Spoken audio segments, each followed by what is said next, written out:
Hi, I'm Brant Menswar, and welcome to my show, Just a Moment. As a former world touring musician turned keynote speaker and author, I've experienced my share of life-altering moments that have both broken me and propelled me forward. How you leverage those moments or push through them will define your destiny. Each week on my show, I'll provide tools on how to maximize those moments, as well as interview some of the most successful entrepreneurs, entertainers, and athletes on how the power of a single moment changed their life. Join me to learn how to change what's possible for your life. It'll take just a moment.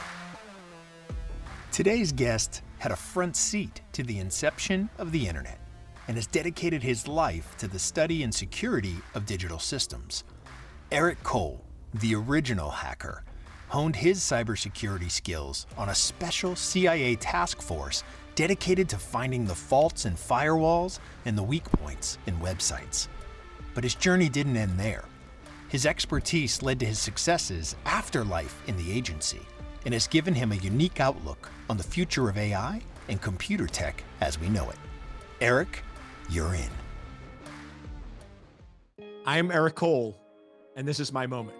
I grew up on Long Island, New York, with my older sister and parents. My dad had a small nursery on Long Island, and I would spend a lot of the weekends and the summers basically working at the garden center. In the summertime, it was loading cow manure. Great job. And in the wintertime, it was loading Christmas trees. My dad actually majored in horticulture, so he was like a tree doctor. Literally in the evening, I would go with my dad to people's houses.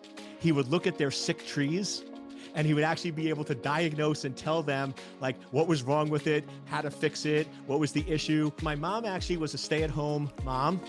So she raised me and my sister, and then she went on to become a teacher.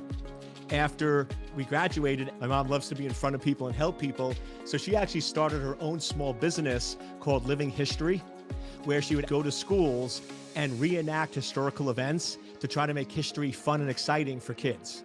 I was the nerdy, geeky, curious, very active kid. My mom always jokes with people that even when I was like 4 or 5 years old, she couldn't leave me alone in a room because I would take things apart. One story is she left me in the room playing and I had my toys.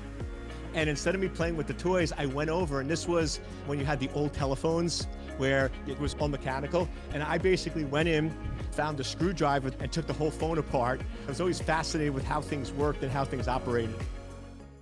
Eric was a born analyst from the very beginning. He was acutely aware of his strengths and weaknesses and became obsessed with finding a way to make both work in his favor. I was very creative at finding niches that I can be very good at. So for example, in baseball, I wasn't very good at hitting or anything else, but I perfected the bunt and I was very fast. So they would put me in if they needed to get someone on base later in the game. They could put me in as a pinch hitter. I would always get on base and I could always steal to third. I'm very good at pattern matching and reading people. So I was able to read the pitcher. So I was able to get a spot on the baseball team. And then in basketball, I said, okay, if I can master the corner, a three-point shot, and I can do that even though I'm short, I could actually get a position because you need to score points. So pretty much all summer, all winter, all I did was practice one shot. I didn't practice anything else or nothing else because I'm like, if I could perfect one shot and be a master at it, then I will have a spot on the team. So I was always big into specialization and understanding needs and niches and then identifying that to make yourself as useful as possible. Eric's penchant for patterns set him apart, and then set him on a path hardly anyone had walked before. A friend of the family sat me down when I was around 16. Remember, this is 86. So we're talking early on, and said, Eric, there's this new thing coming out called computers. And why don't you major in computer science? Because if everything's going to move to computers, and if you know how computers work and computers operate, you can do anything. Having the programming and the computer skills will give you a much more diverse background. And with your interest in math and science, it's probably a good match. I'm always a big fan of getting advice from people that are smarter than you. And this was a family friend that was very successful.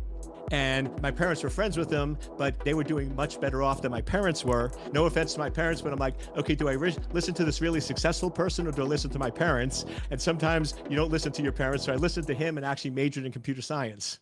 While a computer science major seemed like a match made in heaven, reality quickly started to pull at the seams of Eric's expectations. While I like math and science, the advanced like calculus and physics and all that, when it gets much more theoretical, it's not my interest. Because I'm like, okay, practical mathematics I love, practical programming I love, but theoretical I wasn't doing great in. And I remember sitting there on a Thursday afternoon in a Fortran class. I'm like, this is not what I want to do. If this is what a computer scientist does, count me out. And it's one of those weird things because I believe there's this inner voice or the universe or whatever you want to call it. And something came over me on that Thursday afternoon that said, you need to go to the co-op office. To me, the universe will test you, and it's raining. So now it's raining and it's a 10-minute walk to the co-op office. But it was like something inside me said, you must go, you must go. So I walk there, I show up at 4:05, it's raining, I'm soaking wet, and it's about to close, and they look at me and go, how did you know? And I go, how did I know what? They're like, you must have known. And I'm like, okay, what are you talking about? They're like, every 2 years, the CIA recruits on campus, and they're actually coming tomorrow, and we have 2 slots left. Do you want one of the slots?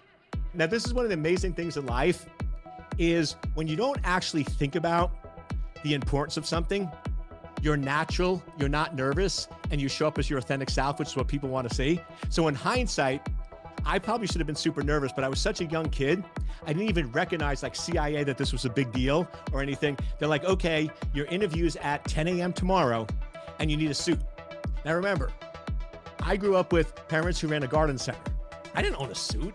So I had to go to the local, I think it was Bloomington's at the time, like a Walmart, and I pick up this like $89 suit that was ridiculous. And I go home and I just show up for the interview, not realizing how important and critical it was. But I show up, did well. And I think if you know my story, I worked at the CIA for many years, so it ended up working out real nicely.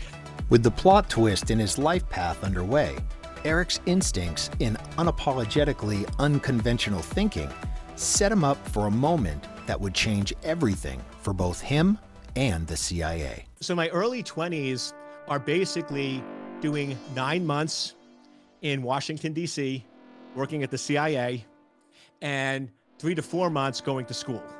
And at the CIA, I was working basically doing a lot of programming. People always think that AI is new.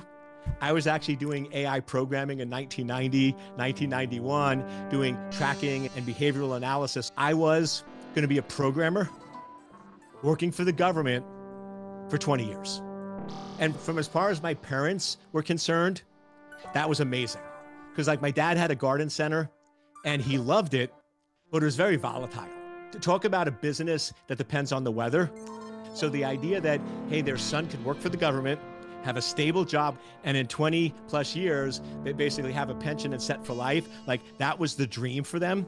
That was a path I was on, was okay, I'm gonna be a programmer and just be a geek and have a nice, simple life. I was working in the director of science and technology, at least at the time, one of the 4 directorates of the CIA. And they had an all hands meeting because we had a new director. And I don't know if you've ever seen Tom Clancy movies, but they call it the bubble. It looks like a big bubble at CIA headquarters where it's an auditorium. I think it could hold a couple of thousand people. And remember, I'm still this curious kid. I love asking questions. One of my philosophies in life is when you engage in any conversation, always ask 3 questions before you give an opinion so you can understand the state of things. So I'm always curious. And I'm sitting there, young, naive, not really aware of the situation. And they're talking about this new thing called the internet. Now remember, this is right around 1992 when the World Wide Web was created. So the web is coming out and there's this buzz about the internet and we're starting to have computers and things like that. And they're talking about this communication group where they're switching from radio frequency devices to the internet. And they're talking about how the internet's going to be able to do all this great stuff for communication and be able to let people communicate from anywhere in the world, which for spy business is a really good thing. And it's one of those where you just forget where you are and you space out. And I just naturally just raise my hand like I'm having a conversation, like I'm in school. I forget that I'm in this big auditorium and this is not appropriate. Nobody was asking questions, not an appropriate thing to do. I remember my boss in the front, she looks back and she's like, what are you doing? And she's going with her hands like pushing down.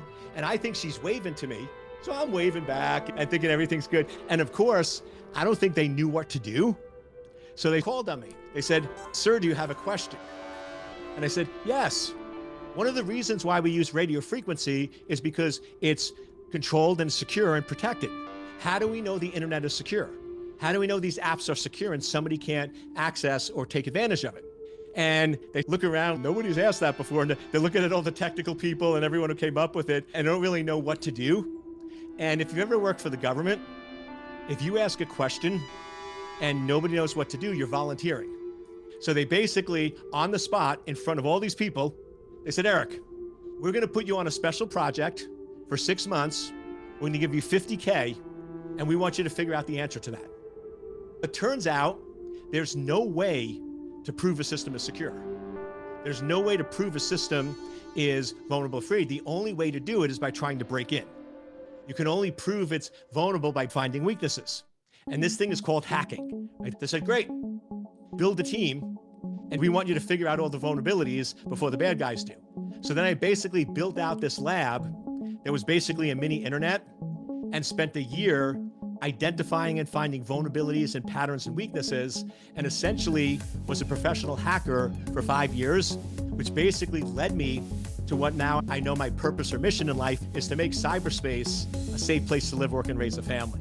And securing cyberspace is the reason why I was put on this planet. With his life purpose clear as day, Eric has been able to refine both his personal philosophy and his business model down to a science. The way we did security early on is we would just tell people, you can't do that. It's too vulnerable, right? It's too risky. You can't do that. You can't do that. Here's the reality. We need to do things. So if security won, we would do nothing. 100% security is zero functionality. If I go in and I want to build the most secure house, what is the most secure house? No doors, no windows, no entry point. If I build a bunker that has no way to get in, whatever is inside is 100% secure. But guess what? It's useless. You can't live there. So now you go in and you take this 100% secure bunker and you add functionality to it. You put some doors and windows, but guess what? Security now drops. It's a balance. It's not about telling people, no, you can't do that. It's about teaching people how to balance it. So the way I do security is I'm going to ask you 2 questions. What is the value and benefit? And what is the risk? And now you ask yourself a simple question. Is the benefit worth the risk? If you go in to somebody who wants to run a project, or you even go to a kid that wants to use social media, and you say, you can't do it, it's too risky, they're going to ignore you. But if you go to them with data, it's a completely different discussion. Let data drive decisions, not emotions. In today's world, where technology can easily blur the lines of reality and fiction, Eric finds his facts before emotions mantra doesn't resonate with everyone. Still, he has hope. And, as it turns out, a hack for that. You can't help everybody. Some people don't want to be helped, and some people don't want to be saved. So what I do when you run into people like that is I have to make a determination on, do they want to learn? Because there's some people that they're just listening to the wrong voice or the wrong data, but they really want to learn and they really want to be helpful. So for those people, I do something called the zooming out technique. Let's find a common ground that we can agree on and then drill down. We can start with something simple. Do we believe that water is wet? Do we believe that water is liquid? Yes, great. So we agree on that. And then when you slowly get down to where they disagree, you can then start showing data and try to get them to meet in the middle. To me, the biggest issue today is that people are too extreme. You have to be willing to compromise. Right? To me, it's not 0 or 100, it's 50. And so what I try to do is go, okay, yes, I know in an ideal world, you want this, but you can't have this. You could just fight it. And like I said, there's some people that just want to fight. And with those people, I wish you well. There's some people out there, I've gotten old enough that if they just want to fight and they come up to me and go, Eric, 2 + 3 is 7, I go, absolutely, have a nice day. Because if they just want to fight and they really don't want to learn or grow or find a middle ground, then unfortunately I can't save them all and I let them go. But for the people that want to make a difference and want to help the planet and care about the greater good, I go and say, okay, I know you want this, but you're not going to get that. Do you agree there's no way this will ever happen? And they go, yes. And I know the extreme you don't want either, but here's the good news. That's never going to happen either. So why don't we meet in the middle? Why don't we go in, instead of saying all or nothing, why don't we say, okay, let's pick a middle spot. Once you agree on something, giving up a small amount is easy. If I go in and we focus on disagreement and you agree with the other person, you feel like you lose. And it's human nature, you don't want to lose. We're competitive. I see little kids play sports, they're crazy, they want to win. So what I do is, why don't we let you win 80% of the time so you think you're winning? And then once we get to the 20% we disagree on, now if you compromise a little, you don't feel like you lost. Eric, welcome to Just a Moment.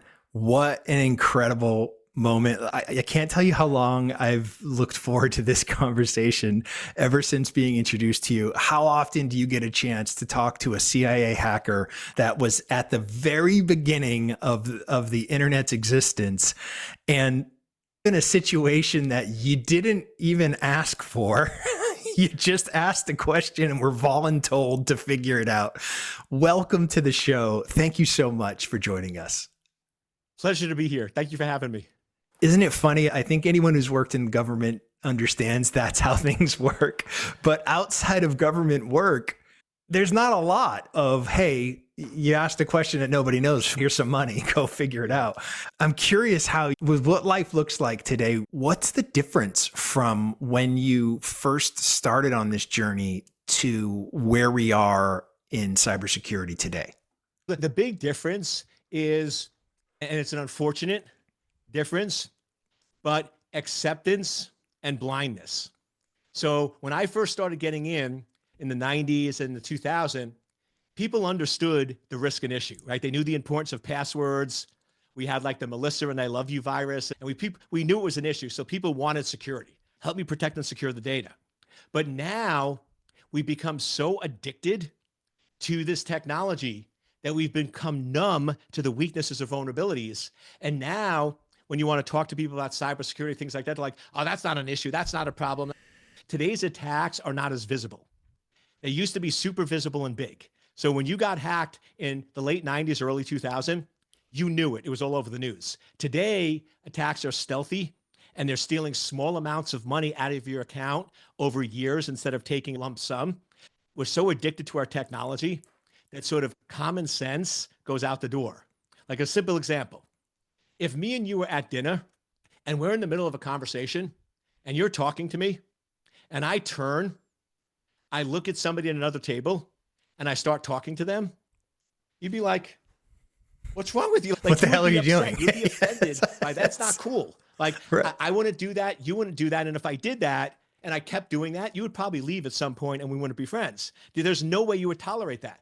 However, we're at dinner having a conversation and my phone goes beep and I take it out and I start looking at the text and texting it and we accept that as normal. It's insane. That's not cool. Everybody knows I've lost a lot of friends, but everybody knows I have a simple rule and I tell everyone this.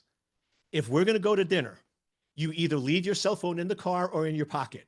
But here's the rule. If we're at dinner and you take out your cell phone, I leave. Because it's disrespectful. I will not do that to you. But Eric, what if it's an emergency? It can wait. Guess what?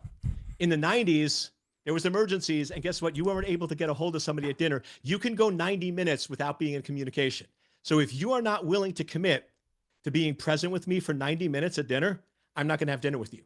And my kids know I've walked out on dinner. I've left people because I tell them the rule up front, but it's one of those where just this common sense courtesy has left the planet and we're just doing crazy stuff that we would never, ever do in real life. Thinking through, you've seen technology today is moving so fast. AI today, where you've been around it for decades, people today just being introduced to it. ChatGPT, Claude, Gemini, Llama, you name it, all these different LLMs that are out there, and they're changing on a weekly basis, and they're updates. And now there's image generators, and now they're starting to merge these technologies so that movie studios are finding themselves out of business because they can do something in 30 seconds that would take them 2 weeks to shoot in real life for a fraction of the cost. Knowing all this change, I'm curious, one of the things we talk about here is revisiting a moment that you wish you could get back, and how would you approach it differently and from a change perspective? What would that look like for you with everything you've seen? So to me, the big thing with a lot of the technology and the AI and all this is we have to make sure we understand before we use it. Because my problem I have with a lot of tech is people are using it with no clue on how it works or the impact. And here's the crazy thing. If you don't use AI correctly, or even technology or your cell phone correctly, it could actually cause harm to you, harm to your family, or loss of life. Like it could be dangerous. I've seen people post or say or do crazy simple things online that has got them arrested, that has got them beat up, that's got them fired from jobs, have got their kids kicked out of college. It's dangerous if we don't use it correctly. Once again, in the real world, if something can have a negative impact or be dangerous, you have to get a license. We don't let people get behind the wheel of a car if they don't actually take a driving test, because it's reckless and they can hurt themselves. Now, could most people get behind the wheel of a car and drive it without a license? Yes, but it's much better and smarter to have a license and proper training. And so to me, the big thing we got wrong with technology is that we accepted it as a privilege and not a right. I know people say I'm crazy, but what if before you can actually surf the web and drive on the information superhighway, you actually had to pass a test? You actually had to go in and get a certification. What if before we use AI, we actually had to understand the implications of it? And then the other biggest thing is to really understand the difference between objective and subjective, fact or fiction. Objective is a fact. Objective is a fact. So going in and saying it is 72 degrees outside, that's objective. Me saying it's going to rain, it's going to be horrific, it's going to be an awful day, that's subjective. Because guess what? Some people love the rain.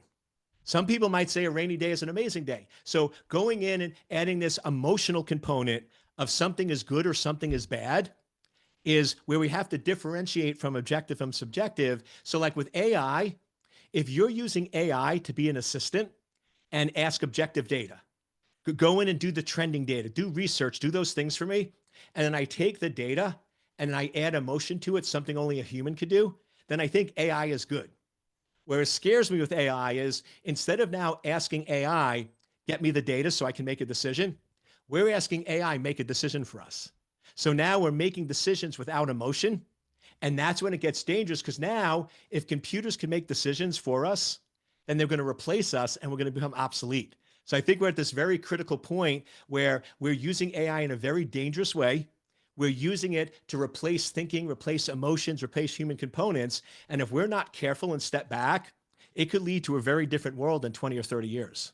I approach AI, mostly ideation is what I would say. It's a research tool. It's a writing partner. It's a production partner, is how you can't just replicate yourself with 100% accuracy. It's got to be something that I treat it like another writer in the room, right? Somebody to bounce an idea off of, somebody to say, poke a hole in this for me. Not, hey, I'm going to give it a prompt and I'm just going to take the output and post it on to social media.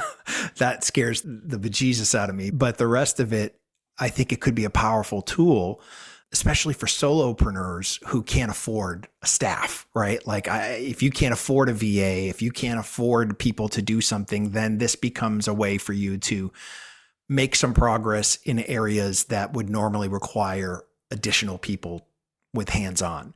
It's interesting with your moment. It's more of a moment of technology, right? And we've treated something like a right that is actually a privilege, right? And if we looked at it that way, then we might have a different approach and use a little more care with what we're doing, as opposed to that competitiveness, wanting to be first to the creation of whatever this next iteration is going to be.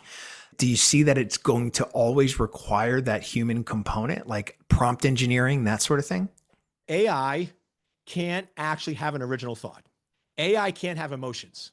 Like AI, a computer can't feel love. It can't feel compassion. It can't feel those different factors. So it's only as good as the data set. So the more data we feed it, the better and smarter AI can get. Now, here's the scary part. If all we're looking at is getting an answer and not an emotional connection, then AI can replace us. A great example is chess.